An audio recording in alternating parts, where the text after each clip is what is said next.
ایک مفتی صاحب کے ایک اور ڈرون کو نیچے آرام سے اتار دینا ہے، تو پہلے دیکھتے ہیں کہ ڈرون کہاں تک اڑ رہا ہے۔ اس مختصر اور فانی زندگی میں اللہ نے بڑے عجائب و غرائب دکھائے۔ ایک دفعہ میں یہاں امام ہو گیا تھا، ابتدائی زمانہ تھا، میں تھا اور ایک مؤذن صاحب تھے، اور مؤذن صاحب مسجد میں سوتے تھے، پیچھے ایک چھوٹا سا کمرہ تھا، اس میں رہتا تھا۔ عشاء کے بعد ایک شخص آیا، اس نے کہا کہ ہم جنازہ لائیں گے لیکن ذرا دیر سے لائیں گے۔ مجھ سے غلطی ہو گئی، میں نے کہا چلو ٹھیک ہے۔ خیر جنازہ آ گیا رات کو 2:30 بجے یا 2:45 بجے، لیکن اس دیوار کے پیچھے رکھ دیا، وہاں نہیں۔ میں کمرے میں وضو کر کے باہر نکلا تو میں نے دیکھا کہ یہ تمام مکانات محلات جو ہے یہ سب لوگوں سے بھرے ہوئے ہیں، اور جنازہ کم از کم 20 گز لمبا ہوگا، اور اس کے اوپر سفید چادر ڈلی ہوئی ہے۔ میں نے دل میں کہا کہ اب بس تو گئے ہو، اگر پیچھے بھاگیں گے تب بھی نہیں چھوڑیں گے، بہتر یہ ہے کہ ہمت کرو، اور وہی غیرت مر گم غیرت بن گئی۔ میں آیا، میں نے کہا صفحے بناؤ، تو صفحے اس طرح بنائی جیسے ایک کے اوپر دوسرا کرنے کے صفحہ کیے دیکھنے کے لیے۔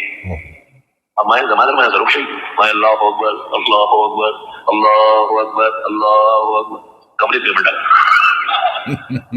چلے گئے کمرے میں، جنازہ میں شمع سے کار دینا جنازہ ہو گیا، اب کیا کام ہے ان کا میرے ساتھ۔ اب کمرے کی طرف میں کیا، کمرے کا دروازہ نہیں ملتا، میں نے کہا دروازہ پیک کر لیا، کیا مصیبت۔ اور جنازہ انہوں نے ایسا اٹھایا نہیں ہے، بلکہ جنازے کے نیچے ہاتھ دے کے ایسا لٹو کی طرح کرایا، ایسا محلات کے اوپر مکانات کے اوپر جنازے کو ایسے جیسے کوئی بچے گیند کو مارتے ہیں نا، ایسا مار رہے۔ میں نے کہا مارو نہیں، جلاؤ، اپنا کام کرو۔ صبح تک عجائب و غرائب نظارے نظر آ رہے ہیں۔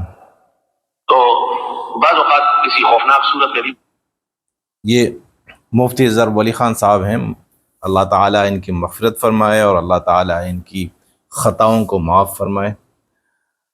انہوں نے بھی کافی ڈرون فضا میں چھوڑ رکھے ہیں جنہیں اتارنا لازم ہے، کیونکہ ایسے واقعات پھر کتابوں میں لکھے جاتے ہیں اور یہ دین کا حصہ بن جاتا ہے۔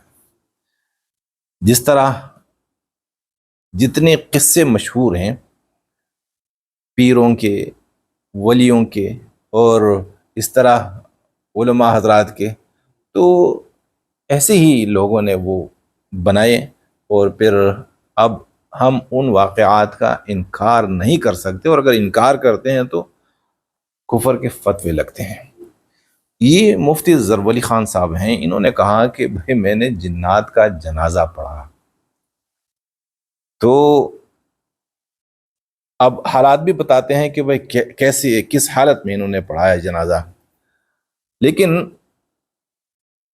سلیمان علیہ السلام جنات کے بھی بادشاہ تھے، اللہ تعالیٰ نے ان کو ایسی بادشاہت سے نوازا تھا کہ ایسی بادشاہت ان سے پہلے بھی کسی کو نہیں دی تھی اللہ تعالیٰ نے، اور ان کے بعد بھی کسی کو نہیں ملے گی۔ اور جنات ان کے ماتحت تھے، محکوم تھے، اس کے باوجود بھی سلیمان علیہ السلام کے بارے میں ایک بھی حکایت نہیں ہے کہ انہوں نے کسی جن کا جنازہ پڑھایا ہو، یا جنات نے ان کو عرض کیا ہو کہ یہ فوت ہو گئے اور جنازہ پڑھا دے۔ لیکن مفتی صاحب ہیں اور قرآن گود میں، درس و تدریس کی مجلس، اللہ کے گھر میں جو دل میں آئے بس کہو۔ تو یہ سارے قصے، یہ جتنی بھی کہانیاں ایسی ہوتی ہیں، یہ بالکل مفروضے ہوتے ہیں، اور اسی طرح یہ جھوٹ پر مبنی ہوتے ہیں ایسے قصے۔ ان قصوں کا فائدہ امت کو یا انسانیت کو کچھ بھی نہیں ہوتا، فقط ان کی بزرگی، ان کی عظمت، ان کی ہیبت دلوں میں بیٹھ جاتی ہے، اور پھر یہ ہمارے اکابر بن جاتے ہیں۔ اور ایسے ہی اکابرین نے اتنے زیادہ ڈرون ہوا میں اڑائے ہیں کہ اسلام کی جتنی بھی فضا ہے نا، سب، میں کیا کہوں کہ فضا گندی ہو چکی ہے، اور ہمیں مطلع صاف دکھائی نہیں دے رہا، کیونکہ ڈرون ہے۔ تو میری کسی سے دشمنی نہیں ہے، فقط اتنا ہے کہ بھائی جو کچھ انہوں نے ٹھیک کہا وہ ٹھیک ہے، جو انہوں نے غلط کہا وہ غلط ہے۔ اور پھر ہم دیکھتے ہیں کہ انہوں نے بھی یہ واقعات کسی سے سنے ہوں گے، ان کے سامنے بھی ان کے اساتذہ نے اسی طرح کے قصے بیان کیے ہوں گے، تو یہ بھی انہی کی تقلید کرتے ہیں۔ اب دیکھنا ہوگا کہ سلسلہ کیسا ہے۔